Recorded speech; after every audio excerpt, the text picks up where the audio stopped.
bagaimana sih bentuk rayuan setan tuh? Semua hal yang endingnya maksiat, semua hal yang endingnya tidak Allah ridhoi, semua hal yang endingnya dosa. Itu rayuan setan, ya. Nafsu sudah bergejolak, lalu dibisiki sama setan tuh kayak terkonfirmasi, oke lah aku lakuin aja gitu, oke lah gas aja gitu, kayak semacam ada supporter gitu ya, seperti itu. Ataupun yang sebelumnya nggak kepikiran, kok kepikiran ini tiba-tiba, aduh, peluangnya ada buat ngambil cuan, korupsi, bisa di markup untuk dari anggarannya gitu kan, kayaknya ini lolos dari audit dan seterusnya. Alhamdulillah ya kan.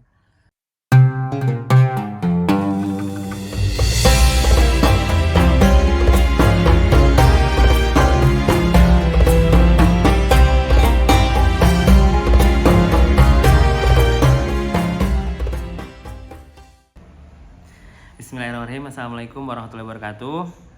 Alhamdulilladzi anzala sakinata fi qulubil mu'minin liyazdadu imanan ma'a imanihim. Asyhadu an la ilaha illallah wahdahu la syarikalah wa asyhadu anna Muhammadan abduhu wa rasuluhu la nabiyya wa la rasula ba'da. Rabbi zidna ilman warzuqna fahman. Amin ya rabbal alamin. Alhamdulillah teman-teman semuanya, tiada kata yang pantas kita ucapkan selain bersyukur kehadirat Allah Subhanahu wa taala. Alhamdulillah atas titipan rahmat, taufik, hidayah dan juga nikmat yang begitu melimpah. Alhamdulillah kita bisa bersilaturahmi lagi, bermuajahah kembali untuk melanjutkan series dari DPO Darul Hikam tentang belajar dari Nabi Yusuf alaihissalam. Alhamdulillah. Salawat serta salam mari kita limpah curahkan kepada Nabi Muhammad SAW, juga kepada para sahabatnya, kepada para tabi'in, tabi'ut tabi'in, serta kepada seluruh kaum muslimin dan mukminin yang berjalan di atas sunnah beliau hingga akhir zaman nanti.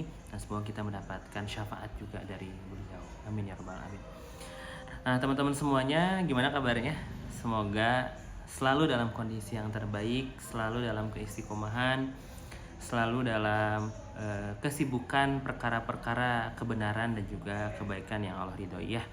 Karena sebesar apapun pekerjaan yang kita lakukan, jika Allah tidak ridho, jika niat kita tidak lurus, maka hal itu menjadi hal yang kecil ya di depan Allah gitu ya. Ini mungkin perkara niat juga. Sesuatu hal dengan niat yang tidak benar, jika itu besar akan kecil di mata Allah. Dan juga perkara kebenaran itu dengan niat yang benar, jika itu hal kecil, itu bisa menjadi hal besar sekali di hadapan Allah Subhanahu wa taala. Nah, teman-teman semuanya, setelah kita membahas ya di episode sebelumnya itu tentang bagaimana sebenarnya bisikan setan menjadi salah satu kontribusi terjadinya peristiwa masuknya Nabi Yusuf alaihissalam ke dalam sumur ketika kecil. Saya tidak bisa membayangkan ya begitu bagaimana perasaan Nabi Yusuf gitu kalau misalkan kalau kita bayangkan dengan kondisi sekarang gitu ya, anak kecil dibully sama saudara-saudaranya yang lebih tua karena kecemburuan gitu ya. Lalu solusi atau hal yang dilakukan oleh kakak-kakaknya itu cukup tidak wajar gitu ya, karena cukup ekstrim, yaitu dengan membuangnya ke dalam sumur supaya tidak berada di dalam rumah lagi dan supaya tidak ada rasa sayang yang lebih dari Nabi Yakub alaihissalam, itu bapak dari mereka, ke Yusuf gitu ya alaihissalam. Ini cukup ekstrim gitu ya, seperti itu. Karena memang itulah yang seperti yang kita bahas kemarin, itulah sebuah kontribusi setan gitu ya, yang diiyakan oleh hawa nafsu kita.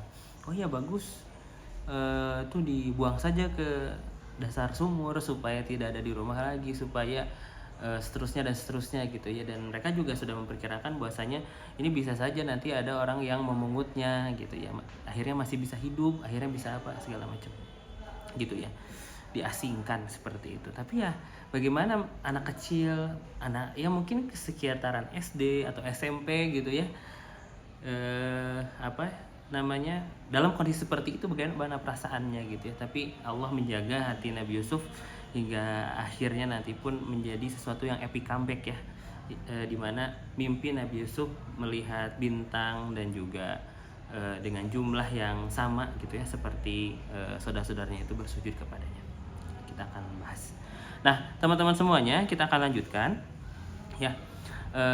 Nabi Yakub alaihissalam berkeinginan untuk membendung permusuhan di antara mereka serta menjauhkan mereka dari musuh nyata manusia, yaitu setan yang terkutuk. Tipu daya bisa saja datang secara tiba-tiba kepada manusia, maka sikap permusuhan terhadap setan itu harus dilakukan dengan secara konsisten. Jika tidak, maka suatu saat kita akan terjerat dengan tipu dayanya. Nah, teman-teman semuanya, permusuhan ini harus dilakukan secara konsisten. Bagaimana tidak ya? Kita perlu membayangkan musuh yang nyata itu benar-benar ada dan itu setan. Gitu ya. Ini musuh yang Allah jelas-jelas bilang dalam Al-Qur'an.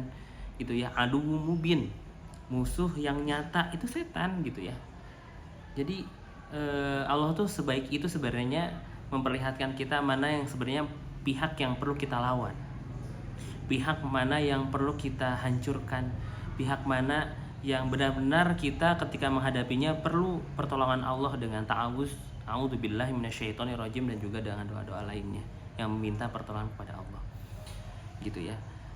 Bisikan setan itu sekali lagi itu lemah sekali, dan kita yang lebih kuat yang perlu menangkisnya. Jikapun kita merasa aduh lemah, mudah tergoda segala macam, beristighfarlah dan teruslah minta tolong kepada Allah supaya terus dalam kebenaran gitu ya, supaya tidak melenceng, supaya hati kita tetap istiqomah gitu ya.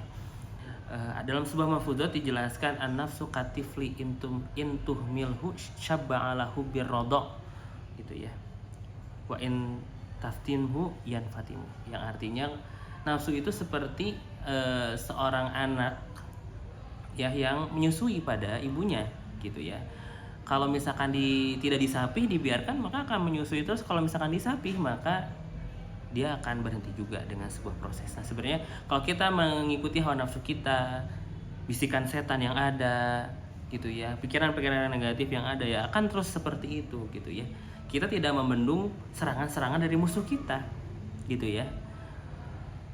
Layaknya sebuah peperangan ini tuh perlu strategi juga dari kita. Perlu tameng ya kan, perlu jirah, baju perisai besi dan seterusnya gitu kan. Kalau peperangan perlu, kalau sekarang perlu sniper, bazooka, misil gitu ya, dan seterusnya. Kita perlu itu kan, seperti itu. Dan tameng apa sebenarnya yang ada dalam Islam gitu ya, yang sebenarnya bisa menangkis berbagai godaan setan gitu ya. Salah satunya adalah dengan ibadah gitu ya, dengan ketakwaan, dengan ketaatan gitu. Al-imanu yazdadu wa yanqus, yazdadu bitta'ah wa yanqusu bil maksiyah. Iman itu naik dan turun memang, tapi naiknya iman itu dengan ketaatan dan turunnya iman dengan kemaksiatan. Semakin kita sering maksiat ya semakin turunlah level imannya. Semakin kita sering taat sama Allah, sering menguatkan keimanan kita itu, maka akan terus meningkat juga level keimanannya sehingga kita berada di level yang berbeda. Seperti itu ya. Kak, itu poinnya ya, salah satunya yang kita membayangkan bagaimana setan itu berada dengan musuh yang nyata yang kita perlu halau, kita perlu tangkis gitu ya. Seperti itu. Bayangkan kalau dalam sebuah bisnis gitu ya, musuh orang-orang berbisnis itu ya kompetitornya. Dan kadang tidak bisa jadi musuh abadi loh itu. Gimana ya cara mengalahkannya, sebuah brand, mengalahkan sebuah perusahaan gitu. Sama-sama produk air mineral misalkan ya, yang satu ada manis-manisnya, yang satu asli dari pegunungan katanya. Ternyata yang selama ini juara bertahan dalam sebuah riset di GNFI ya, Good News from Indonesia, kalah juga ternyata brand yang selama ini menjadi top of mind. Itu kan karena strategi yang canggih gitu ya. Sebenarnya itu mungkin dalam sektor bisnis bisa seperti itu, tapi dalam sektor kehidupan yang akhirnya akan membuat kita berada di neraka atau surga, itu adalah permusuhan yang atau sesuatu yang sebenarnya mereka tidak sedang berkompetisi dengan kita, tapi mereka bermusuhan dengan kita. Tetap saja kita perlu lawan gitu ya. Kita perlu lawan, kita perlu menganggap mereka itu musuh. Bahaya sekali kalau kita minta tolong kepada mereka. Wah, itu udah di bab yang berbeda gitu ya. Yang lain menganggap musuh perlu dilawan gitu kan. Kalau kita ngikutin mereka kita bisa masuk neraka, bahkan ada khutbah ya nanti di neraka udah di-spill duluan ya. Udah di-spill duluan di surat Ibrahim ayat 22, nanti di neraka ya iblis itu akan berkhutbah di depan para ahli neraka. Sudah di-spill duluan, sekarang isi khutbahnya pun sudah ada, bisa dibaca. Sungguhnya Allah telah memberikan kalian janji yang benar. Saya pun menjanjikan sesuatu pada kalian, tapi saya mengingkarinya. Itu salah satunya.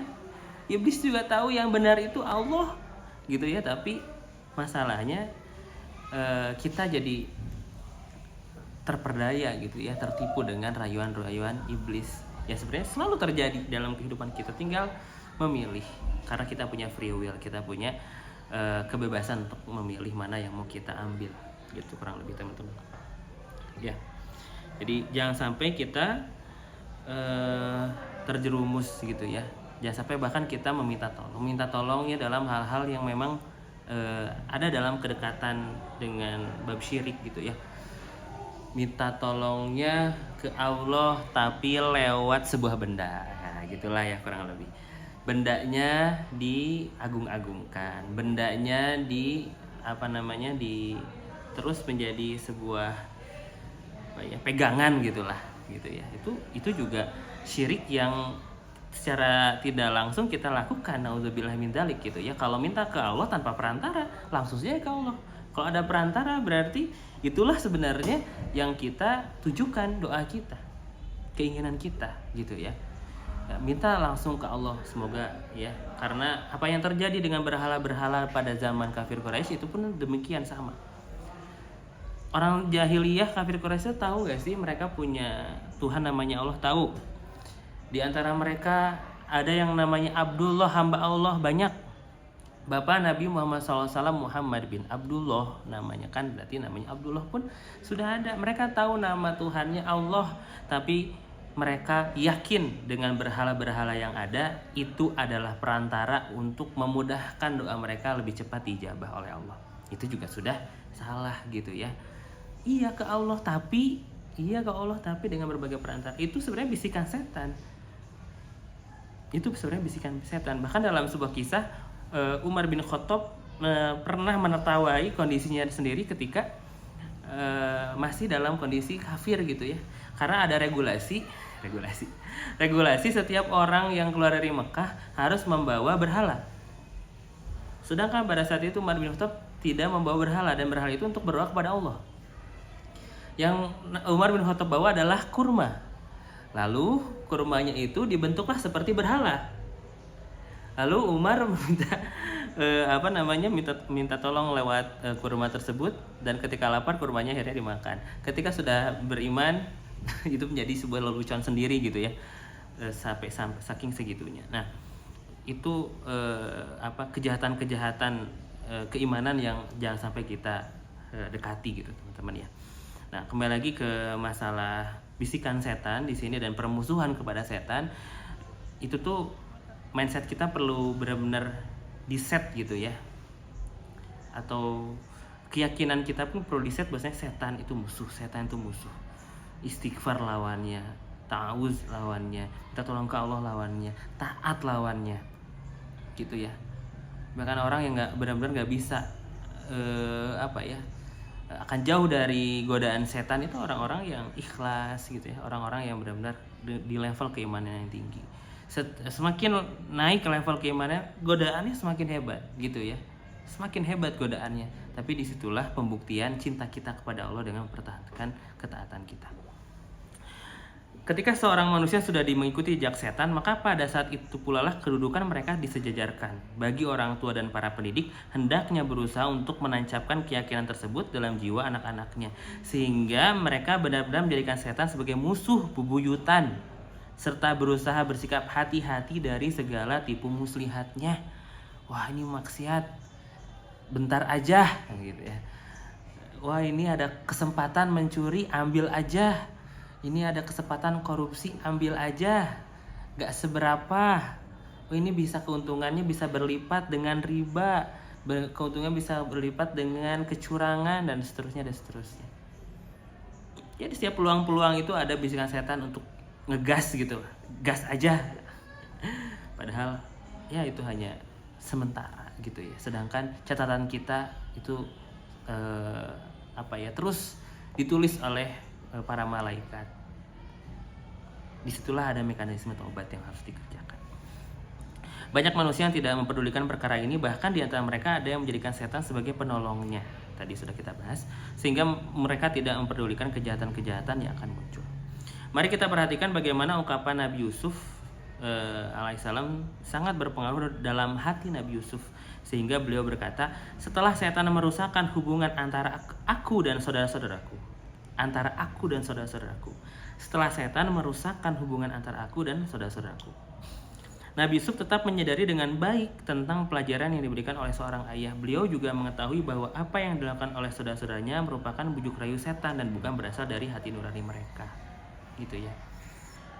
Jadi berkat taufik dan hidayah dari Allah, Nabi Yusuf tahu jelas setanlah yang menjadi sumber masalahnya, dan kondisinya pada saat itu saudara-saudaranya mengikuti bujuk rayunya. Seperti itu. Nah, teman-teman semuanya, kita dapat melihat bahwa Nabi Yusuf menyebutkan dirinya terlebih dahulu. Setelah setan merusakkan hubungan antara aku dan saudara-saudaraku, beliau menyebutkan dirinya terlebih dahulu agar saudara-saudaranya tidak merasa dipojokkan, bahwa setan telah menguasai hati mereka. Inilah sebenarnya yang dimaksud oleh Nabi Yusuf. Jadi yang dimention tuh hubungan antara aku dan saudara-saudaraku, itu memperlihatkan nggak nyalahin gitu. Jadi nggak yang ditekankan itu adalah Nabi Yusufnya gitu ya, seperti itu. Namun beliau menggunakan ungkapan yang lebih sopan dan tidak menyakiti hati sehingga mudah untuk dipahami. Intinya adalah bahwa seorang mukmin harus selalu bersikap hati-hati dari permusuhan yang dilancarkan oleh setan, sehingga mereka terhindar dari segala tipu dayanya. Kita sama-sama mohon kepada Allah dari rajuan, bujukan, dan tipu daya setan yang terkutuk. Bagaimana sih bentuk rayuan setan tuh? Semua hal yang endingnya maksiat, semua hal yang endingnya tidak Allah ridhoi, semua hal yang endingnya dosa, itu rayuan setan ya. Nafsu sudah bergejolak, lalu dibisiki sama setan tuh kayak terkonfirmasi, oke lah aku lakuin aja gitu, oke lah gas aja gitu, kayak semacam ada supporter gitu ya, seperti itu. Ataupun yang sebelumnya nggak kepikiran, kok kepikiran ini tiba-tiba, peluangnya ada buat ngambil cuan, korupsi, bisa di markup untuk dari anggarannya gitu kan, kayaknya ini lolos dari audit dan seterusnya, alhamdulillah min dzalik ya kan. Ataupun hal-hal lainnya yang memang akhirnya ini bisa maksiat. Ini ada perempuan, tidak ada orang, laki-laki, wah itu bagaimana coba ya, alhamdulillah min dzalik. Dan itu pun nanti kita akan bahas bagaimana Nabi Yusuf bertahan dalam godaan seorang perempuan yang begitu menggoda gitu ya. Dan Nabi Yusuf memilih untuk menjaga dirinya, menjaga kehormatannya, dan terus meminta tolong kepada Allah. Itu saja teman-teman untuk pertemuan kita kali ini. Barakallahu fikum.